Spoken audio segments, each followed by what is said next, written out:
La Biblia predice una serie de eventos cósmicos, como señales en el sol, señales en la luna, terremotos, hambrunas, sediciones, alborotos, tsunamis, violentos ataques terroristas, conmoción política, nación contra nación, religión contra religión, civilización contra civilización. Esto simplemente es un paneo general sobre lo que Jesucristo anunció en Mateo 24, Marcos 13, Lucas 21. En esos sermones proféticos, recogidos por los evangelios sinópticos, conocidos como Mateo, Marcos y Lucas, los sinópticos, se pueden ver cómo en este tiempo, en este siglo XXI, se está viendo el cumplimiento palpable de estas profecías, sin tampoco dejar de lado la impresionante cantidad de falsos profetas y falsos predicadores, falsas religiones, filosofías humanas, dogmas humanos, mandamientos humanos que se están predicando y que no están contenidos en la sana doctrina de la palabra de Dios. Como nunca antes, la iglesia hoy está siendo sacudida y bombardeada por una impresionante cantidad de blasfemos, de herejes y de burladores, de comerciantes de la fe, mercaderes del evangelio, que, como dice la Biblia, han tomado esto como una fuente de ganancia, han hecho mercadería de la gente en la iglesia y han convertido a la casa de Dios en una cueva de ladrones. Lo cierto es que ese conglomerado de profecías bíblicas, ese conglomerado impresionante de profecías bíblicas, se están cumpliendo delante de nuestros ojos, así como también el surgimiento del Estado de Israel, acontecido el 14 de mayo de 1948 y que ya alcanzó los 68 años de haberse fundado, por la reconquista de Jerusalén por manos del ejército de Israel hacia el año 1967 durante la Guerra de los 6 días. Y que de una u otra manera dejan claro que el arrebatamiento de la iglesia tiene que estar a un paso de acontecer. En esta noche yo voy a hablar un poco de lo que es este tema de las profecías bíblicas, las señales que anticipan el arrebatamiento de la iglesia y qué es lo que pasará en la tierra posterior a este evento profético. Muchos lo llaman el rapto de la iglesia. No, la verdad no es el término más correcto, porque en ningún momento aparece la palabra rapto como tal, sino la palabra griega arpaso, que significa tomar de golpe, y que se traduce como arrebatar o arrebatamiento, que es la palabra más propia que el mismísimo apóstol Pablo le dio, ¿verdad?, en su libro de Primera Tesalonicenses. Yo quiero, primeramente, que veamos una profecía en Lucas capítulo 21, si me lo permite, por favor, Lucas 21. Lucas capítulo 21. Lucas 21, hablando acerca de las finales del final de los tiempos.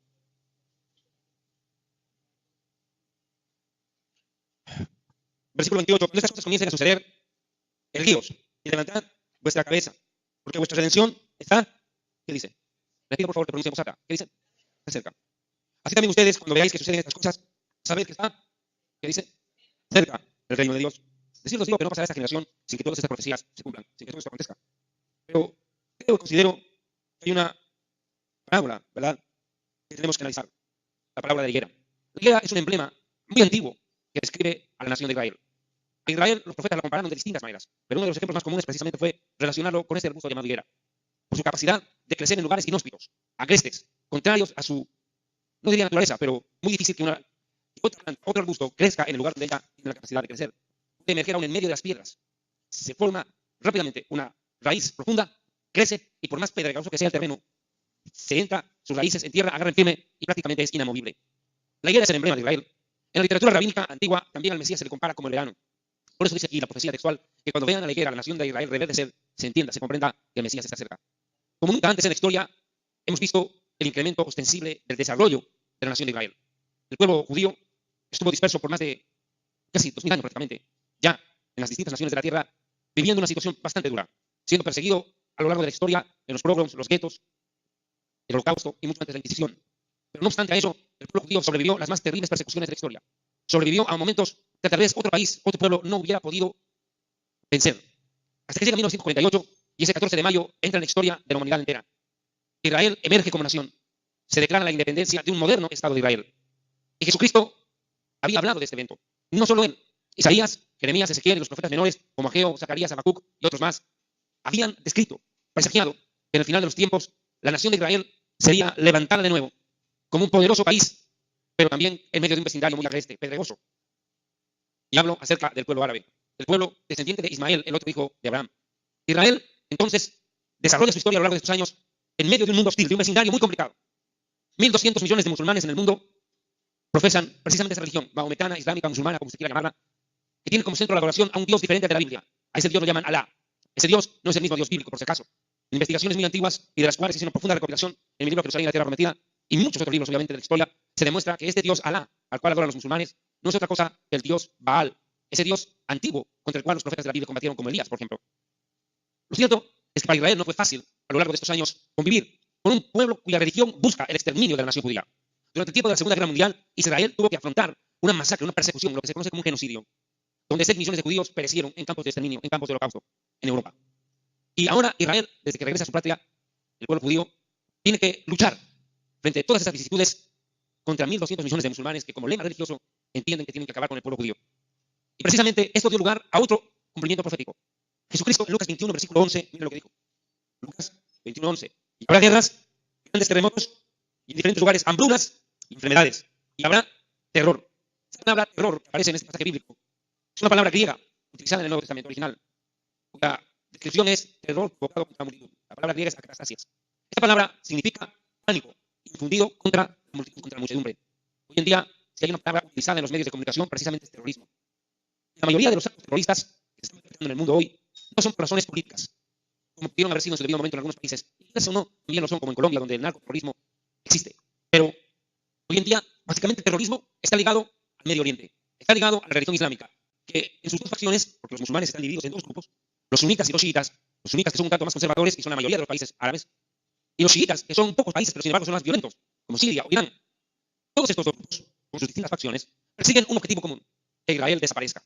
Y no han extremado recursos, índole económico, o de distinta facción o categoría, con tal de hacer sentir su odio, su animadversión y su deseo de exterminio contra el pueblo de Israel. Y esto es algo que la prensa todos los días lo retrata, aunque debo ser sincero, la mayoría de los medios de comunicación describen este conflicto del Medio Oriente de una manera sesgada y malintencionada, donde presentan a Israel como un pueblo invasor, agresor y asesino, cuando no, la verdad, hoy en día estamos viendo cómo cada día se descubren túneles donde se amanecen armamentos del más alto nivel y calibre en colegios y hospitales en el territorio palestino. Y eso deja entrever, sinceramente, que lo que están mostrando los medios de comunicación al mundo entero no es toda la verdad. Y se ha podido comprobar en los últimos conflictos que se han desarrollado, por ejemplo, contra el grupo terrorista Hezbollah en el Líbano o contra el Hamas, que está en la franja de Gaza. Pero, sin duda alguna, para Israel no ha sido sencillo esta situación. Pero, de todos modos, Israel ha logrado establecerse, ha logrado asentarse. Y si hay una profecía que yo quisiera compartir con ustedes, es la que da el profeta Amós. Vean el libro del profeta Amós, capítulo 9. El libro del profeta Amós. Amós está, por si acaso, después de Joel. Daniel, Oseas, Joel y Amós. Amós, capítulo último, capítulo 9. Versículo del Señor 14. Y traeré del cautiverio, de la dispersión, de la esclavitud a mi pueblo Israel. De esa esclavitud espiritual que vivió la nación de Israel en medio de las naciones. Y también una total diáspora, ¿verdad? Dispersión del pueblo judío en distintos países del mundo, porque no, la verdad, no hay país en la tierra donde no haya presencia judía. Las naciones del mundo son testigos en medio de su territorio de la existencia del pueblo judío, conviviendo con ellos desde siglos atrás. Pero ese destierro tenía que terminar en algún momento. Y termina en 1948 cuando flamea la bandera de Israel ante el mundo y los judíos comienzan a retornar a la tierra prometida, cumpliendo las palabras aquí dichas. Traeré del cautiverio a mi pueblo Israel, edificarán ellos las ciudades asoladas y habitarán en ellas. Plantarán viñas y beberán el vino de ellas, harán huertos y comerán el fruto de ellos. Pues yo los plantaré sobre su tierra y nunca más serán arrancados de su tierra que yo les di, ha dicho el Señor. Dios promete que el pueblo judío regresaría para quedarse en el Medio Oriente. Y eso es lo que ha pasado. Aunque las Naciones Unidas, aunque el mundo árabe combata contra esa verdad, la presencia judía en el Medio Oriente va a ser hasta el final. No van a poder arrancar al pueblo judío de la tierra donde Dios le ha plantado. Esta profecía bíblica es contundente y se repite en distintas palabras a lo largo de todos los libros proféticos de la Escritura, donde se asegura y se promete que la nación de Israel viviría en el final de los tiempos en el mismo territorio donde vivieron nuestros ancestros. Y digo nuestros porque quienes tenemos sangre judía conocemos que nuestros antepasados surgieron y vinieron de Israel a distintas latitudes. Lo cierto es que Israel está siendo en este tiempo restaurado a partir de 1948 físicamente como nación. Israel regresa a ser país, vuelve a ser nación. Tengan en esto, en que la nación de Israel es restaurada territorial y físicamente a partir de 1948. Pero a su vez Israel vive una segunda etapa de su restauración. Y es una restauración espiritual. Cuando hablo de una restauración espiritual estoy hablando de algo de lo cual voy a profundizar en minutos más adelante. De la conversión. Lo que en el hebreo se llama teshuvá. Regresar a, volver a Dios. De la conversión de judíos en cantidades al Mesías. Que es algo que no se había visto durante siglos en la cantidad en la que estamos viendo hoy. El movimiento judeo mesiánico ha crecido en el mundo. Aunque también tengo que ser muy sincero en esto. También hay falsos judíos mesiánicos. Evangélicos que vienen del catolicismo, que fueron testigos de Jehová, mormones, fueron luego evangélicos, luego dicen que se declararon judíos y van hablando de una serie de enredos. Y por cierto, que tienen consigo una teología equivocada, errada, totalmente diferente a la que un judío verdadero que cree en Jesús profesa. Por ejemplo, hoy en día, dentro de esos grupos peligrosamente que se han enquistado en muchas iglesias, por ejemplo, están entre comillas evangélicos que se declaran judíos, que quieren vivir como judíos, que visten como judíos, que creen ser judíos y que quieren ser creados, son judíos. Y por ejemplo, declaran que Jesucristo no es Dios. Declaran que Jesucristo, o sea, simplemente el Mesías, pero no tenía un carácter divino. O por ejemplo, profesan que el Espíritu Santo es energía. Usted me dirá, pero eso me suena testigo de Jehová. Sí, tienen la misma doctrina. Y es triste, es lamentable. Su teología es equivocada, pero independientemente de ellos, hablemos de los verdaderos judíos que han llegado a creer en Jesús como Mesías. Que como nunca en este tiempo, cientos de judíos en distintas latitudes están reconociendo que el Mesías ya vino. No es que recién va a venir, no, ya vino. Y ese Mesías cumple todas las expectativas proféticas bíblicas, e inclusive aquellas que los rabinos durante siglos habían trazado en la literatura rabínica, en sus libros antiguos, soñando, imaginando el mañana, diciendo, ¿cómo será el Mesías cuando venga? ¿Qué hará el Mesías? ¿Cómo lo vamos a reconocer? ¿Qué dice la Biblia? Y dejaron sendos estudios bíblicos, esos rabinos, donde por ejemplo decían, al Mesías se le va a reconocer por 4 cosas, decían, porque vendrá a perdonar pecados. Wow. limpiará a los leprosos, dará vista a los ciegos de nacimiento. No solamente a los que quedaron ciegos en un momento de la vida, porque como perdieron la vista, no pueden recuperar nada, sino estamos hablando de personas que nacieron ciegas, no videntes, a los cuales la ciencia no los puede curar. La ciencia puede recuperar la vista tal vez a una persona que la perdió en su momento, pero aquí estoy hablando de personas que nunca la tuvieron. Y dicen las perspectivas rabínicas que el Mesías vendría, en su aparición, devolvería la vista a los ciegos de nacimiento, les daría la vista, mejor dicho, a los ciegos de nacimiento. Y también, por favor, cuarta cosa que haría el Mesías, resucitar muertos. Y si uno mira, esas cuatro expectativas rabínicas se cumplieron en la persona y la obra de Jesús de Nazaret, Yeshua, en hebreo. Y hoy en día vuelve a recapturarse esa antigua enseñanza que fue muy fuerte en el pueblo judío, inclusive 300 años antes de Cristo, fue una fuerza impresionante dentro de la nación de Israel. La enseñanza de que el Mesías no puede ser cualquier humano. El Mesías de Israel no puede ser cualquier judío. Tiene que ser un judío, sí, pero con características no solo humanas. Literalmente tiene que ser un ser divino. Divino.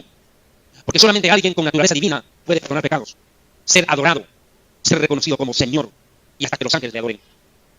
Eso no puede pasar con cualquier humano. Y hoy en día, felizmente, ese concepto de Mesías emergió con fuerza en los últimos años en medio de la nación de Israel y de las comunidades judías asentadas en distintas naciones. Hoy en día, ya no es sorpresa en las familias judías encontrarse con un miembro de nuestra familia que ya acepte, confiese y crea, aunque tímidamente tal vez en algunos casos, por temor a las represalias, que Jesús es el Mesías de Israel. Y esta es una bendición enorme, porque esto está demostrando que Dios está cumpliendo su palabra, de restaurar al pueblo judío físicamente en su tierra, pero también espiritualmente. Hasta hace siglos años atrás, incluso, se pensaba que el regreso de los judíos a Israel solucionaría los problemas de la nación. Y esto, la verdad, no fue así.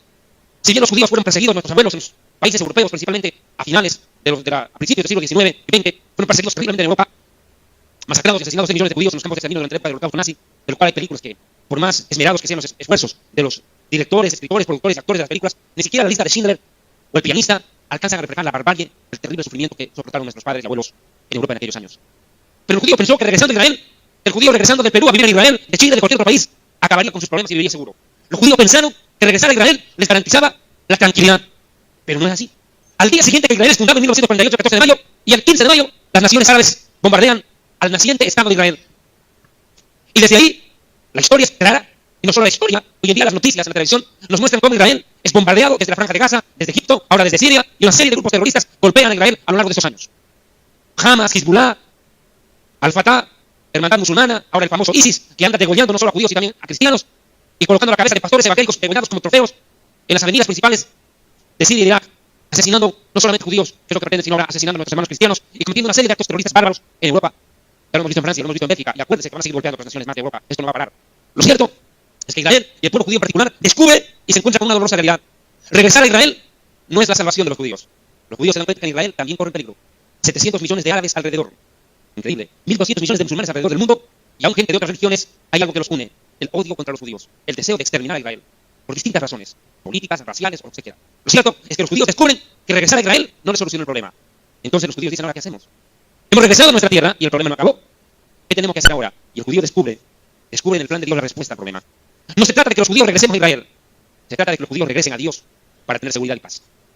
Regresar a Dios. Pero para regresar a Dios, aquí viene la pregunta. Muchos judíos se han metido en cosas como la cábala, la metafísica, la brujería, o a profesar religiones falsas. Increíble. Y otros dicen: no, solamente cumpliendo los mandamientos de Dios me voy a acercar a Dios, y se dan cuenta que todos los días pecan, que por más esmero que hagan en cumplir los mandamientos de Dios, se equivocan y no pueden.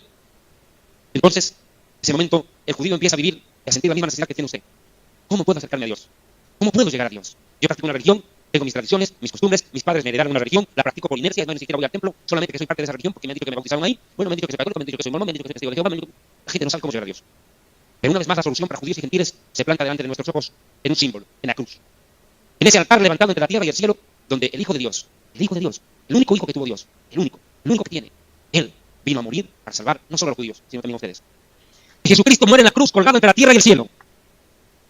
Él, como hombre, tuvo sed al momento de morir, pero como Dios dijo: el que tiene sed, venga a mí y beba. Él, como oveja muda, fue llevado a sus castigadores al matadero, pero él, como Dios, es el pastor, el buen pastor. Él tuvo hambre como humano, pero sin embargo, él es el pan de vida como Dios. El que comiere de él nunca tendrá hambre.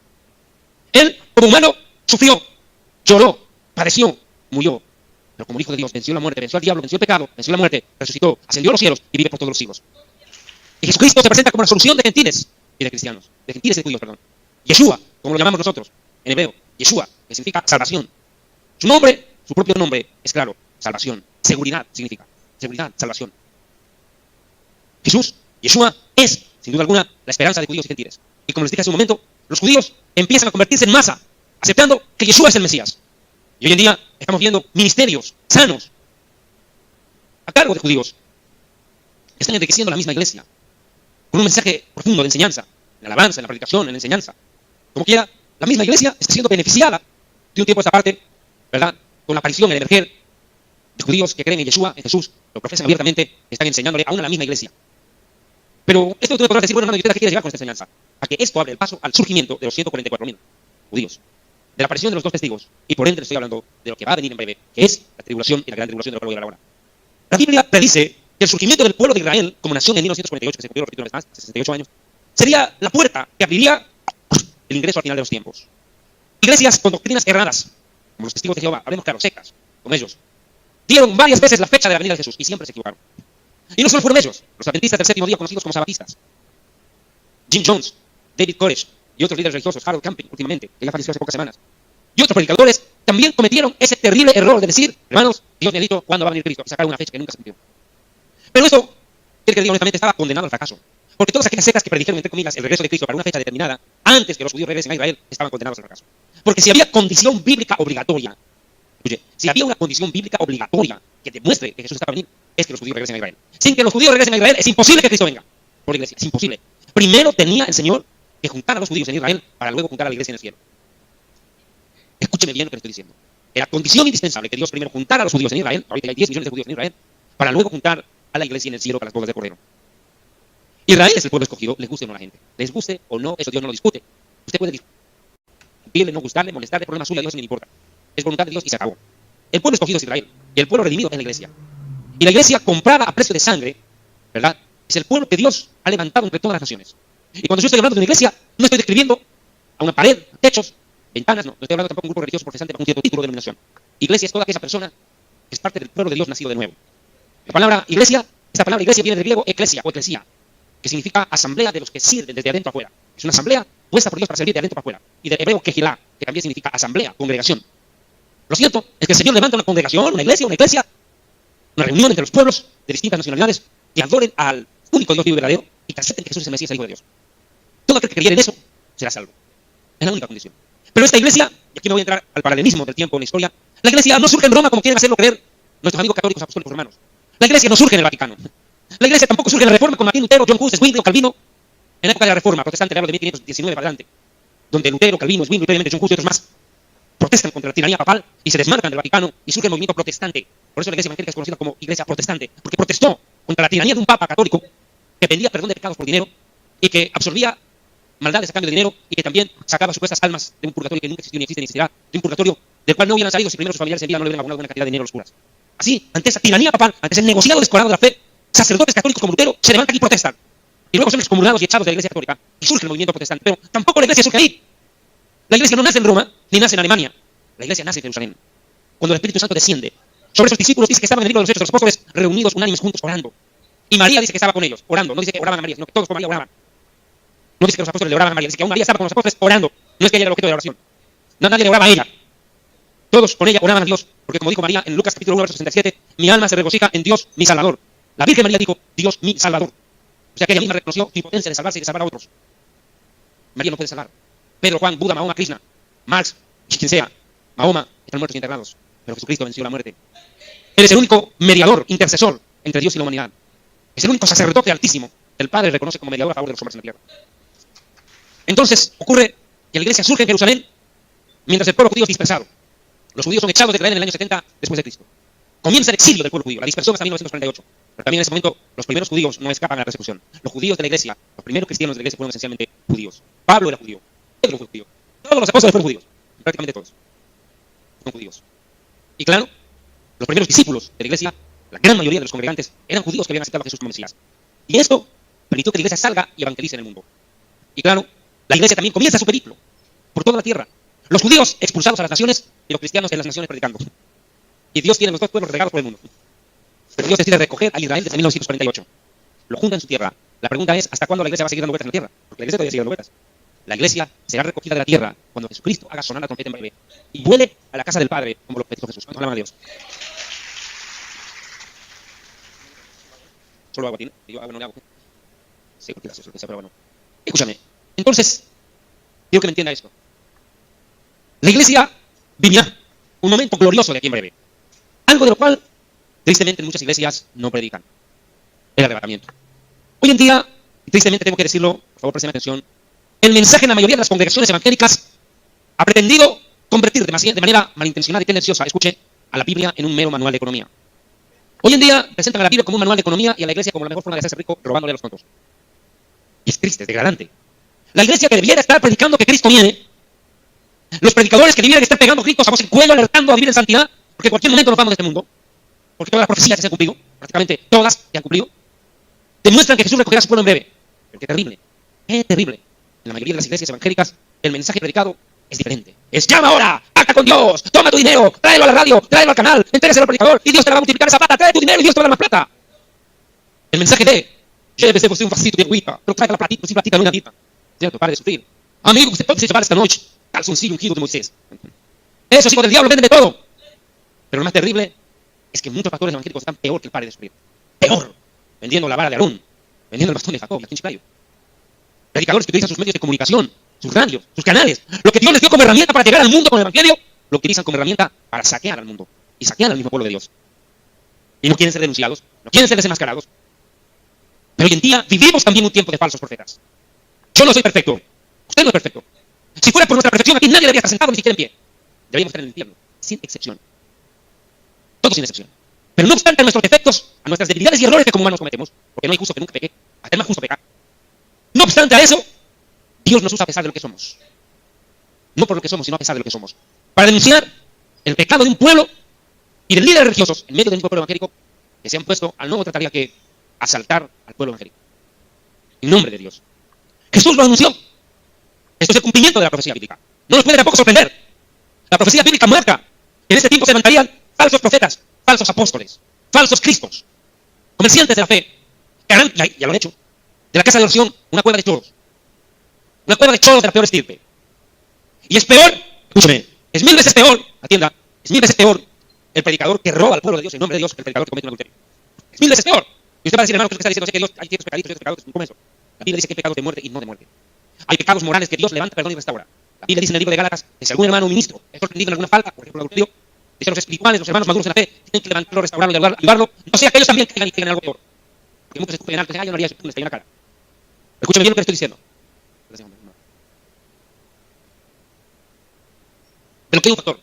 Aquí no estamos hablando de predicadores que cometen un desliz moral, que a cualquiera le puede pasar, porque predicador o no, predicadora o no, hombre es hombre, mujer. Y no nos hagamos tontos. Mientras estemos en este cuerpo de carne y hueso, el diablo nos puede pegar una buena revolcada. Y el que no cae, cuidado, un que resbala. Esa es una gran realidad. El diablo no dejó de tentar y el hombre no dejó de cometer errores. Es la realidad. Pero aquí no estoy hablando de predicadores que pueden cometer un error, al cual hay que ayudarlo a levantarse. Estoy hablando de predicadores que no cometen un error. Viven en el error. Viven. No piensan arrepentirse y encima lo propagan. Y lo peor, ¿sabe cuál es su error? Robar en nombre de Dios. Y eso la Biblia lo llama blasfemia contra el Espíritu Santo. Lo llama apostasía, lo llama falsa doctrina, lo llama herejía, lo llama blasfemia, lo llama anatema o evangelio maldecido. Porque si alguien predica otro evangelio, sea maldito. La Biblia no da opción. Ahí, mijito, es traspasarse un lindero, una frontera indebida. Cuando la iglesia es utilizada por un predicador, por un radialista, un dueño de un medio de comunicación, entre comillas cristiano, para saquear descaradamente, impúdicamente al pueblo de Dios en nombre de Dios, cuando Jesucristo murió en la cruz para dar salvación y vida eterna, cosas que el dinero no puede comprar. Las cosas que Dios da, el dinero no las compra. Y por último, ¿cómo pretendes tú comprar a Dios, corromper a Dios, o no le comprar cuando Dios es el dueño de oro y de plata? ¿Cómo vas a corromper a Dios con algo que pertenece a él mismo? Y hoy en día, también esta es una realidad. Es una cruel realidad. Hoy día, acá en Chiclayo, en horas de la mañana, una radioemisora secular me hizo una entrevista. Y el radialista, inconverso, me dijo, ¿qué Dios? ¿De qué Dios hablan? Si Dios no existe. ¿Y Jesucristo qué es Jesucristo? Jesucristo es una fábula, me dijo. Y yo le dije, un momento, ¿por qué? Si Jesucristo es una fábula, puedes estar tranquilo. Pero si Jesucristo es verdad, estás en serios problemas. Me dijo, pero los pastores son los ladrones, son los vividores. Los pastores esto, los pastores aquello, los pastores. Y no lo está diciendo un cristiano. Lo está diciendo un inconverso. Tal vez un ateo, un resentido contra Dios o quien quiera que sea, a mí no me importa eso. Pero está diciendo una verdad a medias. Porque nadie va a negar que la mayoría de los pastores se han vuelto ladrones. Y cuando digo esta verdad, lo digo fundamentado en un principio muy básico. Tristemente, la gran mayoría de los predicadores e iglesias y denominaciones, en los últimos 4 años, 5, en el último quinquenio en particular, abrazaron lo que se conoce como la teología de la prosperidad. Primero, cayeron en la trampa del libre crecimiento. Dios quiere que tengas una iglesia para 10.000, para 20.000 o 30.000. ¿Y qué tengo que hacer para hacer eso? Para alcanzarlo. Haga encuentros, haga encuentros, haga encuentros, haga encuentros y cobre por ir al encuentro. ¡Wow! Los hizo millonarios. Y luego, no les bastó eso. Ya llegaste a la meta de los 5.000 miembros de tu iglesia. Uy, sí, hermano, ya tengo 5.000 tontos dándome plata. ¡Qué chévere! Ahora eres apóstol. Ya no eres pastor, ahora mereces ser llamado apóstol. ¿Pero qué? ¿Tener 5.000 ovejas en una iglesia? ¿Tener 5.000 personas en una iglesia que convierte en apóstol? Jesucristo tuvo 5,000. Les dio de comer. Y les enseñó por la comida. Multiplicó panes, peces. Alimentó a la multitud. 5,000 eran. Y Jesús después de darles de comer, dijo, váyanse vagabundos, porque ustedes me enseñan a mí por comida, no por amor. Lárguense. Pues yo, ¿qué pastor haría eso? Hoy en día con 5,000 botarlos al calle, 5,000 por vagos. Porque solamente vienen a comer, a tragar, pero no vienen por amor a Dios. No lo harían. Pero se cuenta el corazón con el cual están orando muchos predicadores hoy y dueños de medios de comunicación cristianos, que defienden esta maldita doctrina de la prosperidad. Maldita. Y no lo digo yo, lo dice Gálatas. Sea anatema. Anatema en griego significa maldecido por Dios. Si alguien predica el evangelio. Y esta maldita doctrina, esta maldita enseñanza de la prosperidad, no fue inventada por un pastor. El inventor, el gestor, el motor, el cerebro de la teología de la prosperidad es un personaje muy antiguo, que fue capaz de engañar a Adán y Eva. El mismo diablo que le predicó el evangelio de la prosperidad al propio Jesucristo. Le dijo, si tú postrado me adoras, te voy a dar riqueza, te voy a dar poder, te voy a dar lo que te dé la gana, pero me adoras. El diablo puede prosperar a la gente. Y quiero aclarar esto. Pero es una simple declaración. Porque ayer malintencionadamente en una entrevista radial de un pseudo medio de comunicación cristiano con un pseudo cristiano predicador, pseudo periodista, porque ni periodista ni pastor, ni chicha ni nada, quiso dejar entrever ante la audiencia que yo había dicho que el que bendijo y prosperó a Job al final fue el diablo. No, mijito. Yo no dije eso. Nosotros tenemos una entrevista grabada completa. Porque yo dije claro en esa entrevista. Es que Dios bendijo y prosperó a Job, sí, pero eso no niega que el diablo también prospera. Bendice, pero al final cobre el alma. ¿Cuánta gente a lo largo de la historia ha hecho pactos con el diablo? Artistas, empresarios, actores, que por ganar fama, riqueza, fortuna, vendieron su alma al diablo y ya tenemos un secreto. El diablo les dio todo lo que ellos pidieron en vida. ¿Y cómo acabaron? Ni tiempo de pedir perdón a Dios tuvieron. Porque el diablo les dijo que quitarlos de una que no puedan ni pedir perdón a Dios para salvarse. Porque todo lo que Dios les ha dado no va a ser gratis. Para acá. Bien dice una frase popular centroamericana. Mal paga el diablo a quien bien le sirve.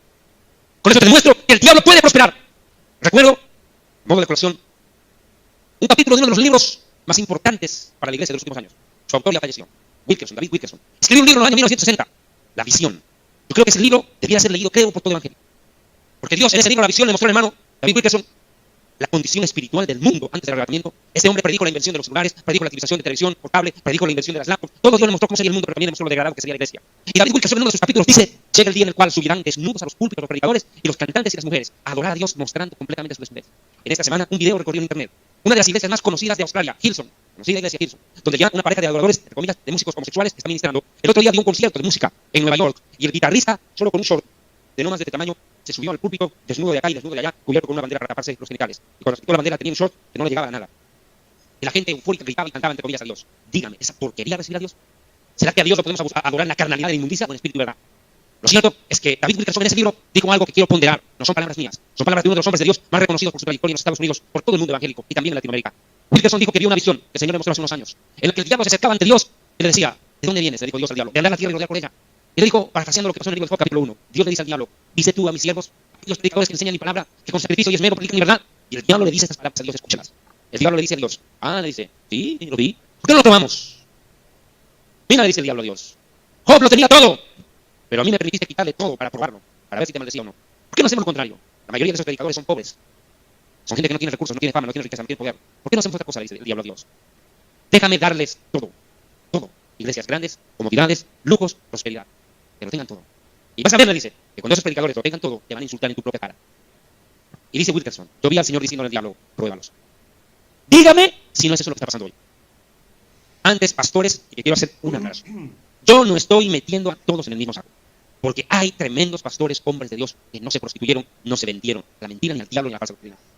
Hay pastores que han pasado pruebas terribles, y ni aún así conculcaron. Pastores que soportaron terribles tentaciones en el área económica, para sustentar de mejor manera a sus familias. ¿Qué padre no quiere dar un propio mañana a sus hijos?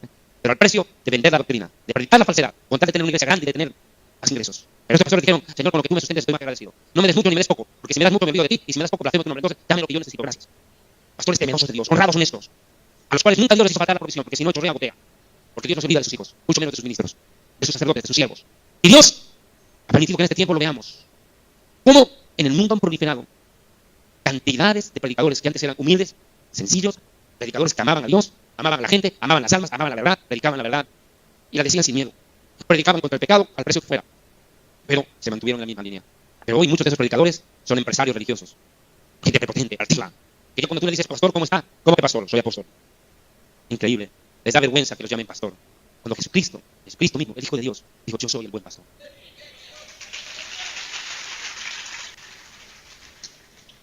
Desprecian el llamado. Yo siempre lo he dicho. Donde hay apóstol, no hay pastor. Y donde no hay pastor, no puede haber oveja. Porque la oveja necesita pastor, no apóstol. Así tan sencillo como eso. Las ovejas necesitan de un pastor, el paciente necesita de un médico.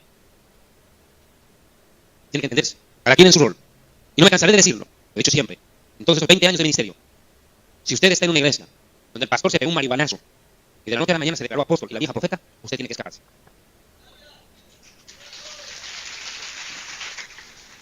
No regales, mira, escucha bien, no regales tu vida, no pierdas tu tiempo y tu esfuerzo, no regales tu plata a un choro.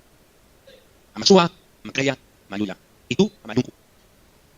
No seas Yuncu, no seas chupamedia de un falso predicador. Porque en la iglesia, Jesucristo es el Señor, no el pastor es mi Dios. Todas esas señales, entonces, prepara el camino a la aparición de Jesucristo en las nubes. Él lo dijo en Juan capítulo 14, crees en Dios, crees también en mí. En la casa de mi Padre, muchas mansiones hay. Moradas, dice la Reina Valera. Pero no la verdad, la palabra es mansión, en el original. Muchas mansiones hay en el cielo, en la casa de mi Padre. Si no fuera así, se los hubiera dicho, no tengo por qué mentir, dice Jesús. Y pues a preparar lugar para ustedes. Entiende esa frase de Juan 3, 14, 3. Iré a preparar lugar para ustedes. Y si me voy al cielo y les preparo lugar, vendré otra vez. Vendré otra vez. Vendré otra vez. La esperanza de la iglesia. Vendré otra vez y los recogeré. Los tomaré a mí mismo, dice Juan 14, 3 en la Reina Valera. Los recogeré para que donde yo estoy, en la casa del Padre, ustedes también estén. Esa ha sido la esperanza de la iglesia. Por siglos. La iglesia ha esperado días, meses, años, quinquenios, décadas, siglos, milenios. Que se cumplan sus palabras. Vendré otra vez. Y justo en este tiempo, los predicadores, como dice segunda de Pedro, muchos de ellos dicen burladores. Desde tiempo nuestros abuelos y hermanos siguen igual. Cristo no ha venido todavía. Y dice la Biblia, estos burladores que se burlarán de la venida del Señor. Y eso es lo que está pasando en la iglesia. Muchos predicadores no quieren anunciar que Cristo viene. Porque más negocio es predicar que Dios te quiere ser rico, prosperado y en victoria.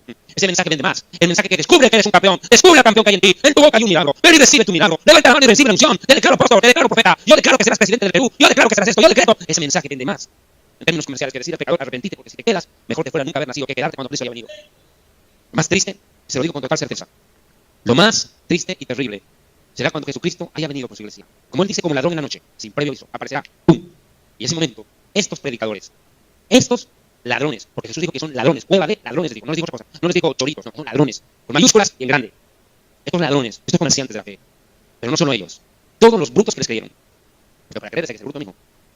Creer tú que dándole plata a un predicador la plata se te multiplica comprarte de magia, hay que ser bruto. Dar una ofrenda de amor y dar tu diezmo es bíblico. Pero andar pactando con Dios, diciéndole a Dios, te doy 100 para que me des 1000, te doy 1000 para que me des 1.000.000. Y si tú así, que es cajero automático. ¿Qué te pasa? Respete. ¿Cómo así que me vienes a dar plata para que te dé más plata? Porque es una tarjeta de un banco. La Biblia dice, no tentarás al Señor tu Dios. Y lo que están haciendo en estas iglesias es jugar, pretender burlarse de Dios. Bajo esa doctrina de, trae tu dinero y Dios te va a multiplicar tu plata. Esa burla, esa falsa enseñanza, lo único que ha hecho, y dicen hoy en día los más grandes teólogos del mundo, dicen que con esa doctrina lo único que están haciendo es que la gente odie el evangelio. Porque mucha gente vendió su casa y se quedaron en la cochina calle por darse a un predicador maleante. No a un hijo de Dios, no a un siervo de Dios, a un maleante, vestido de predicador. Yo estaba viendo ayer un reportaje de la televisión dominicana. La televisión secular hizo un tremendo estudio sobre lo que está pasando en estas iglesias de la prosperidad. Y a mí me conmovió cuando un muchacho, un señor, tal vez ya, salió llorando y dijo, perdí mi casa, me quedé en la calle y siento vergüenza de lo que yo mismo hice. Les quité la casa a mis propios hijos por darse a ese pastor. Dice, llorando, lo perdí el trabajo de toda mi vida, mi casa, todo por lo que trabajé. El pastor le dijo, pacta con Dios, da lo que tienes, da tu casa. Este hombre, ingenuo, tonto, ignorante de la escritura, como dice la Biblia, el pueblo ignorante perecerá, el pueblo sin conocimiento perecerá, y pereció. Entregó su casa a ese predicador y dejó en la calle a sus hijos. Esto se ha vuelto una constante hoy en día. Pero bueno, le digo, por amor a Dios, la iglesia tiene que volver a predicar el evangelio. La iglesia tiene que volver a la cruz. El Señor Jesucristo dijo, el que quiera ser mi discípulo, tome su billetera y venga. Eso dijo, tome su billetera, dijo, tome su cruz. Tome su cruz. Y la cruz es negarme a mí mismo para que Dios haga su voluntad. No es que Dios por dinero va a hacer lo que yo quiera en mi voluntad. Me va a dar a mí lo que yo quiero en mi voluntad a cambio de dinero. Es lo que enseña esta teología de la prosperidad. El mensaje es sencillo. La iglesia tiene que volver a la cruz, a arrepentirse. La Biblia es clara. En el libro de Apocalipsis hay mensaje a 7 iglesias que representan los 7 tipos de creyentes. Y en todas ellas la palabra común es arrepiéntete. Arrepiéntete. Y a una le dice terriblemente, tú dices yo soy rica, prosperidad, bendición, abundancia, pero tú no sabes que eres ciega, miserable, desnuda, desventurado. Tibia, te voy a vomitar, le dice. Es esa iglesia, espiritualmente muerta, próxima no a ser arrebatada, sino a ser vomitada. La que más ha hundido. Ahora, Jesucristo anuncia que el arrebatamiento ocurrirá en el tiempo en que la iglesia esté bañada de apostasía. Muchos predicadores dicen, Cristo va a venir, pero primero va a haber un gran avivamiento. Es una mentira. Es una mentira. La palabra avivamiento ni siquiera aparece en las Escrituras. No hay. Es arrepentimiento y arrebatamiento. Que se va a haber un gran avivamiento. ¿Avivamiento? ¿Qué están esperando? Bueno, ¿qué entienden ellos por avivamiento? ¿Que se van a convertir todos los peruanos? Están equivocados entonces, no están esperando nada. ¿No es cierto? Es que la Biblia lo que garantiza es que antes del arrebatamiento no va a haber avivamiento, va a haber apostasía. La Biblia es clara, en 1 Timoteo 4:1, dice que en los últimos tiempos algunos abandonarán la fe, apostarán de la fe, escuchando a doctrinas de demonios y de espíritus de engaño. Apostarán. Dicen que Cristo vendrá, no haya venido la apostasía. Esta palabra apostasía es retroceder de la fe, retroceder de la verdad después de haberla conocido. Estos son tiempos de apostasía, no de avivamiento. El único avivamiento es de que estos vivos viven del tonto y el tonto de su trabajo. Es el único avivamiento que yo veo. Avivatería, robo, descarado, inescrupuloso. Y yo le voy a decir algo, ¿sabe por qué este lugar no está lleno? Porque la mayoría de las iglesias de Chiclayo están en esto. Un mensaje como el que estoy predicando esta noche destruye el negociado de esos sinvergüenzas.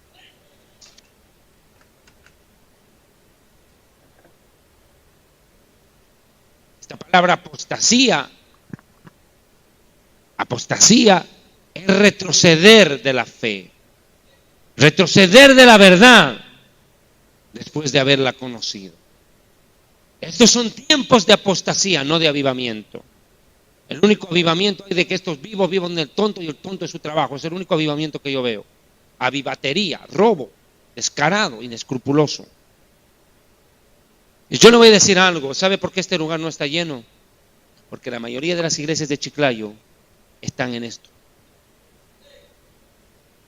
Un mensaje como el que estoy predicando esta noche destruye el negociado de esos sinvergüenzas.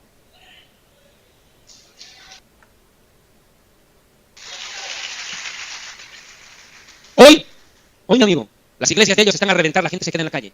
Porque ofrecen show, cotillón, luces, música. Palabra a gusto del cliente. ¿Qué quieres oír? ¿Qué quieres oír esta noche? ¿Que serás rica? ¿Que serás millonaria? Pues esa palabra es la que te voy a dar, claro. Le dicen a la gente lo que quiere oír. Pero le cobran y le cobran muy caro porque no solo le cobran el dinero, le están cobrando el alma. Eso es lo que la gente no se da cuenta. Hoy son ellos los que llenan los templos. Abarrotan los templos. Sí, pero los abarrotan de burros. Porque las ovejas están donde está su pastor Jesucristo.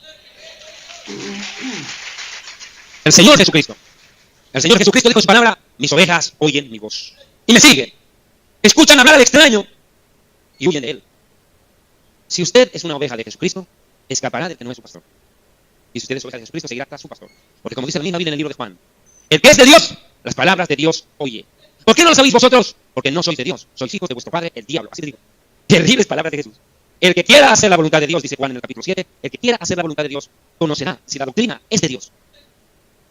Hoy en día, ese mensaje de la prosperidad tiene enceguecidos en su codicia a la mayoría de los pastores de Chiclayo, de Trujillo, Lima, del Perú entero y del mundo entero. Los tienen enceguecidos en una mentira que es una bonita ilusión. Pero ¿sabe cuándo van a despertar? ¿Sabe cuándo van a despertar de su ilusión? Cuando una trompeta los despierte, ¡pum!, reaccionen, y cuando crean: ¿qué pasó? Pero será tarde para ellos, porque la trompeta sonará para despertarlos, mientras los cristianos en santidad sonará para arrebatarlos al cielo. Que le quede claro. Que le quede claro. La gente que está en esas iglesias de la prosperidad va a reaccionar. Sí, va a reaccionar. ¿Usted sabe cómo van a reaccionar? ¿Y cuándo? Cuando se hayan quedado. ¿Y sabe cómo van a reaccionar? Cuando ellos, con sus propias manos, asesinen a sus pastores. Acuérdese lo que le estoy diciendo. El final de esos predicadores de la prosperidad va a ser morir a manos de la propia gente a la cual la están engañando y extorsionando a gusto. Y cuando Jesucristo haya venido por su iglesia y estos falsos se queden, su propia gente de furia los va a linchar. Van a morir a manos de estos propios congregantes. Porque será tan terrible el sufrimiento de esa gente que, aunque sea de oídas, sabe que después del arrebatamiento viene la tribulación. Y ese momento se dan cuenta cuando despierten de su sueño, de su hermosa fantasía, dirán: Dios mío, nos quedamos, ahora estamos en la tribulación. Terrible. A mí personalmente no me preocupan estos falsos predicadores.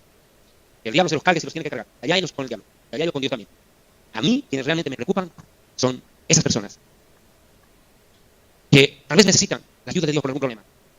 Están pasando graves vicisitudes en la vida y no hayan esperanza. No hayan salida al divorcio, al vicio, a la deuda, a cualquier problema. No hayan salida, están metidos en un laberinto y dicen: bueno, voy a ir a una iglesia evangélica cualquiera a ver que me hablen de Dios. Pobre gente, buscando desesperadamente a Dios, se encuentran con el mismísimo Satanás al frente. Qué triste para ellos.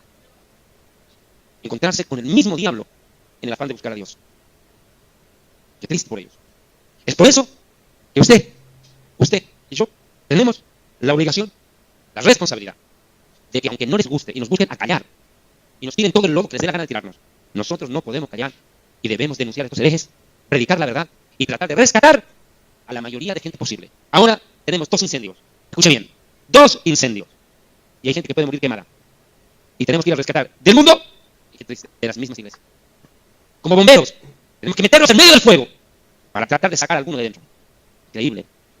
Increíble.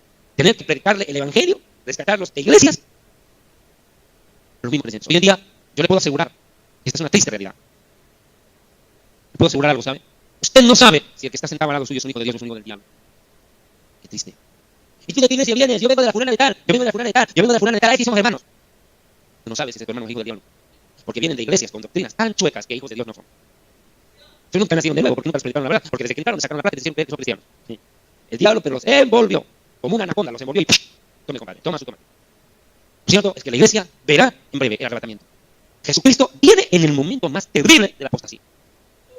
Yo voy a hablar de este tema de la apostasía a profundidad el sábado, pero hoy quiero tocar algunos aspectos más del arrebatamiento, de las profecías inherentes al tiempo final. El arrebatamiento es una enseñanza que ha sido dejada de lado en la mayoría de los públicos. Quiero aclarar esto. Y quiero hacer una advertencia.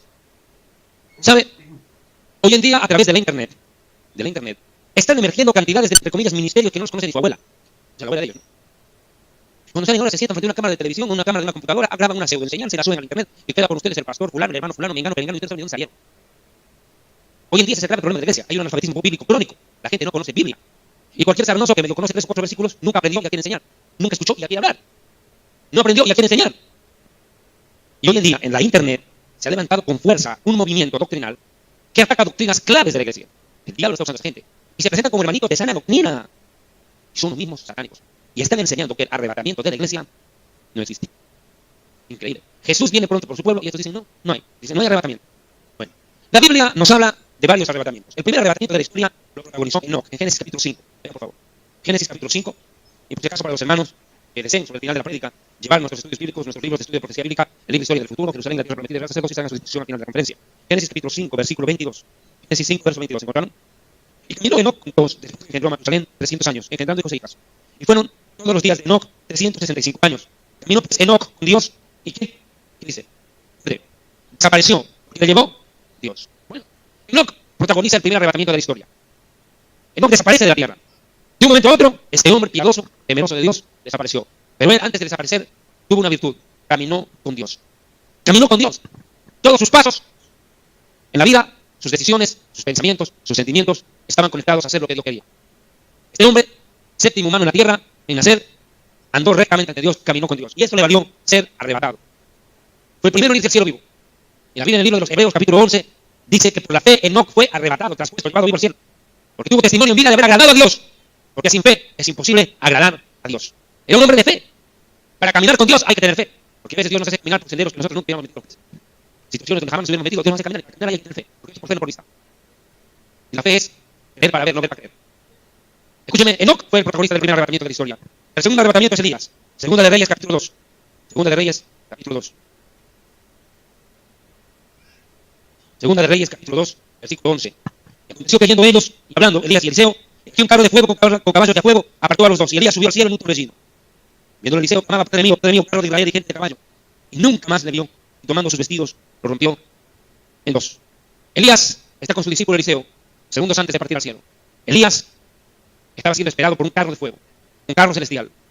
E inmediatamente ascendió en él y despegó. Y se fue para el cielo Elías y nunca más lo ha visto. No lo vieron más hasta que los discípulos lo vieron en la transfiguración junto con Cristo Jesús, en el monte Tabor, en el monte de la transfiguración de los evangelios. Elías, el profeta, por ende protagoniza el segundo arrebatamiento de la historia. Pero el tercer arrebatamiento es un arrebatamiento extraño, porque lo protagoniza nada más y nada menos que el mismísimo Hijo de Dios. Apocalipsis capítulo 12, versículo 5. Apocalipsis capítulo 12, verso 5. ¿Encontró? 5. Habla de la nación de Israel que da a luz al Mesías. Y dice, y ella, la nación de Israel, dio a luz un hijo varón, el cual gobernará con vara de hierro a todas las naciones. Y su hijo fue arrebatado. ¿Qué dice? Arrebatado para Dios y para su trono. La pregunta es, ¿cuándo Jesús fue arrebatado? La respuesta está en Hechos de los Apóstoles capítulo 1, verso 9. Hechos capítulo 1, versículo 9. Ahí vemos a Jesús ser arrebatado. Hechos 1, verso 9. Dice la palabra de Dios. Y habiendo dicho estas cosas, viéndolo ellos, sus discípulos, los apóstoles, fue levantado, fue arrebatado, fue alzado, declarado vivo, traspuesto. Y le recibió una nube que le ocultó de sus ojos. Siga. Y estando ellos con los ojos puestos en el cielo, entre tanto que él se iba, o sea, iba subiendo. Aquí se pararon junto a ellos dos varones con vestiduras blancas, los cuales les dijeron, flores de Galilea, ¿por qué están mirando al cielo? Este mismo Jesús. Y noten, por favor, esta frase. Este mismo Jesús. Escuchen bien, ¿qué dice? Este mismo Jesús. ¿Por qué lo digo? Porque hoy en día hay predicadores que se declaran Jesús. Increíble. Increíble. Ahora, una mujer, hace pocas semanas atrás, la viuda de José Luis Miranda, el de la secta 666, de José Luis Miranda, la viuda salió declarándose Jesucristo mujer. Increíble. Dice, yo soy la segunda venida de Cristo. Está quieto, llegué. Increíble, vieja loca. Terrible atrocidad. ¿Cómo puede predicar semejante aberración? ¿No es cierto? Es que aquí la Biblia dice, este mismo Jesús, no otro, él, el de la cruz, quien venció la muerte y vive para siempre. Y ha sido tomado de ustedes al cielo, recogido al cielo. Así vendrá, como le habéis visto ir, al cielo, es decir, en medio de las nubes. Un cuarto arrebatamiento, Hechos capítulo 8, ya vamos terminando el mensaje, Hechos capítulo 8, versículo 39. Siguiente arrebatamiento, Hechos capítulo 8, versículo 39. Este arrebatamiento es diferente porque no es ningún viaje al cielo. Esta es una desaparición terrestre. Hechos 8, verso 39.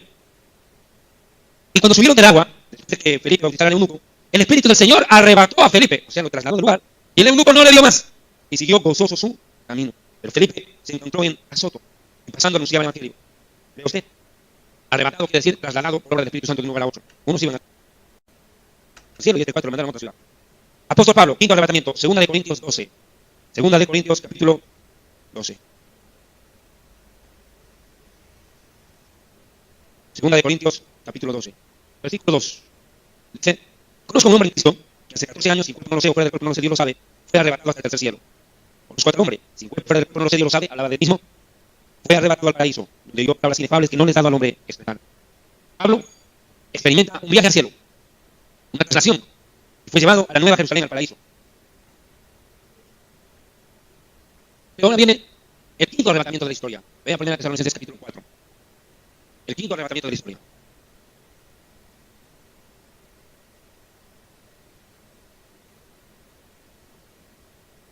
Capítulo 13. Tampoco queremos, hermanos, ignoréis acerca de los que han fallecido, de los creyentes fallecidos, para que no os entristezcáis como nosotros que no tienen esperanza.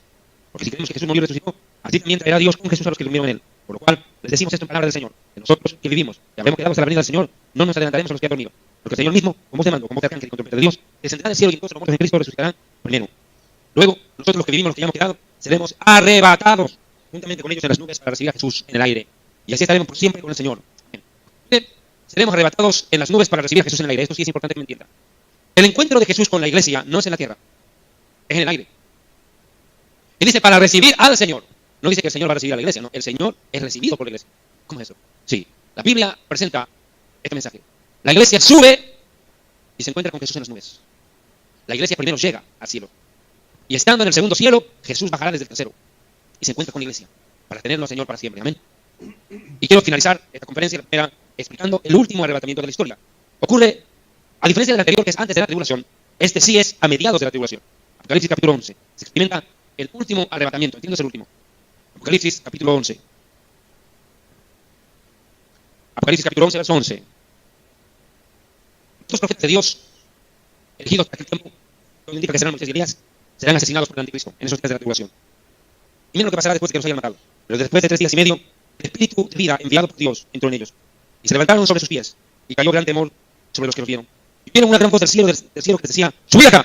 Y subieron al cielo en una nube y sus enemigos los vieron. Este es el último arrebatamiento de la Biblia. Ocurre a mitad de tribulación. Cuando estos dos profetas de Dios asesinados vuelven a la vida y son levantados a la Nueva Jerusalén. Como usted podrá ver, el arrebatamiento es una enseñanza permanente en la Biblia. El arrebatamiento no es una locura, no es una teología hipotética, no. Es una verdad, es una promesa de Dios. Y la promesa dice que Cristo viene pronto y hay que esperar en santidad. Dios lo bendiga, buenas noches, muchas gracias.